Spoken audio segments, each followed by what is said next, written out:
La marca trevigiana è prima in Veneto per pasticcerie e imprese del settore dolciario, con 534 aziende artigianali, il 19% delle quasi 3.000 in Veneto. Confartigianato è convinta che i consumatori non cerchino la convenienza a tutti i costi, ma piuttosto un dolce pasquale più piccolo ma di qualità. La gente preferisce magari mangiare una fetta di colomba in meno, però mangiarla decisamente buona, decisamente di qualità, e noi qui siamo sicuramente tra i attori protagonisti di un certo livello. Purtroppo la guerra e gli aumenti preoccupano molto gli artigiani del settore della pasticceria e dei dolci.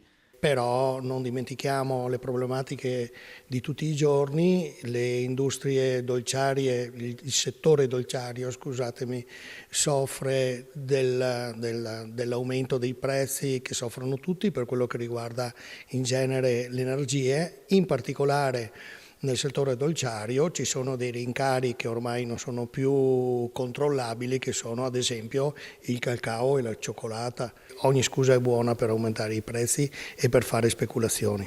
Treviso è anche prima provincia in Veneto e 10ª in Italia per numero di imprese artigiane. Su impulso dell'associazione, dal 7 aprile l'uso delle denominazioni artigianato e artigianale sarà consentito solo alle imprese iscritte all'albo, previste sanzioni minime da 25.000 euro. Da oggi in poi io credo che sarà il momento di iniziare a lottare non più per il made in, cioè fatto dove, in Italia piuttosto che a Taiwan, ma per il made by, e quindi io mi auguro che nasca il made by artisan. Fine della concorrenza sleale dunque. I settori con più furbetti sono l'acconciatura, l'estetica e il comparto edile, ma anche proprio quelli di pasticcerie e dolci.